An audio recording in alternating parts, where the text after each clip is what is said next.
This ABC15 Flash Briefing is sponsored by Sanderson Ford. All roads lead to Sanderson Ford. Hello, I'm Justin Pizzera with your afternoon update from ABC15 Arizona.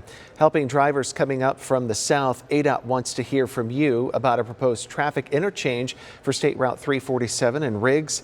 There are 4 designs they are considering. Until then, a study on what to do at the interchange is expected to continue through the summer of 2025. You can provide input through the end of the month. As the summer temperatures ramp up, the city of Tempe wants to keep you cool by opening a new cooling center today. This is at the city's Envision Center near Apache and McClintock. It'll be open from noon to 8 every day through September the 30th. It is being called a public health crisis. New information from the National Council of State Boards of Nursing shows about 500,000 nurses plan to leave the profession within the next 4 years. Our Jamie Warren is looking into the impact here in Arizona. It is a startling number, and the president of the Arizona Nurses Association tells me that burnout from the COVID-19 pandemic is partly to blame, but there are other factors as well. I'm even more excited to now go and be their primary RN. Over the years, ASU has seen an increase in nursing school graduates, and that's important as Arizona ranks 7th in the country when it comes to states with the highest nursing shortage. How are they feeling? From what I hear, and this is a universal feeling that I get from all of the nurses that I speak to, regardless of the setting, is that staffing continues to be a crisis. They're tired. They're doing their best to keep up. Heidi Sanborn, president of the Arizona Nurses Association, tells me there are a number of reasons, including pay, stress, and work-life balance. I think there's this myth that you only work 3 days a week, so it's somehow a lighter schedule. But the reality is it's incredibly physically and psychologically demanding. Even a rise in violence at the bedside. This ranges from patients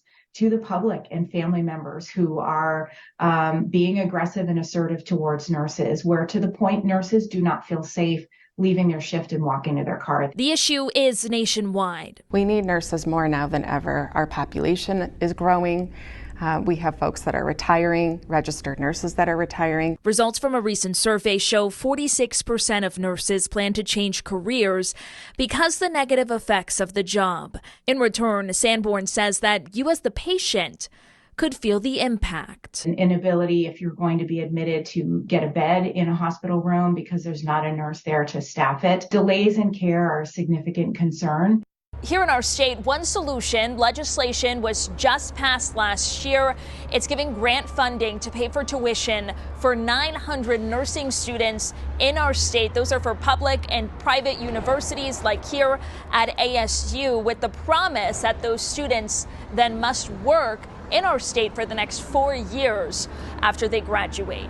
For now, reporting in Phoenix, Jamie Warren, ABC15 Arizona.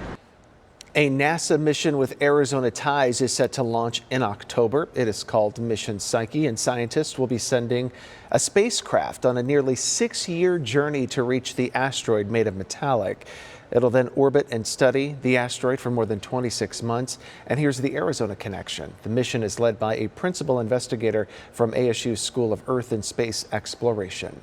We'll talk about staying cool under pressure. Check this out. This is video of Gilbert's water distribution team placing first after reassembling a 250-pound fire hydrant in just 78 seconds. Now they're off to Canada to compete for the national title. Months of practice has that team pretty confident that they'll be able to shave 10 seconds off of their original time and take home the championship. Time for that most accurate forecast. I'm meteorologist Iris Hermosillo. We've added another day to that triple-digit day count in Phoenix. 19 days so far this year, so we're going to keep adding them up, or we have been adding them up rather, but still not seeing as many as we potentially could have seen by this point in the year. Remember, on average, we see 111 days at 100 degrees or higher. The most we've ever seen, 145 days. So we certainly know that number could go a lot higher. But for now, we're going to catch a break from those hundreds and actually fall into the 90s. Phoenix tops out near 96 today, below the average for this time of year. 30-year average is 102. The record for today, by the way, is 115, and we won't be anywhere near the triple digits with that high of 96 for Phoenix, 84 for Sedona, 83 in Kingman, and 60s to 70s along the rim. A drier day across Arizona. We'll see a few high clouds drifting in this evening, more clouds tomorrow, but we're going to stay dry. And then we get hotter too, with highs near 101 by Saturday. No rain chances in the valley though, and then we're actually falling back down into the mid to upper 90s heading into next week. Get another update tonight. Until then, get the latest news, weather, and traffic at ABC15.com or by downloading the free ABC15 mobile app. This ABC15 flash briefing is sponsored by Sanderson Ford. All roads lead to Sanderson Ford.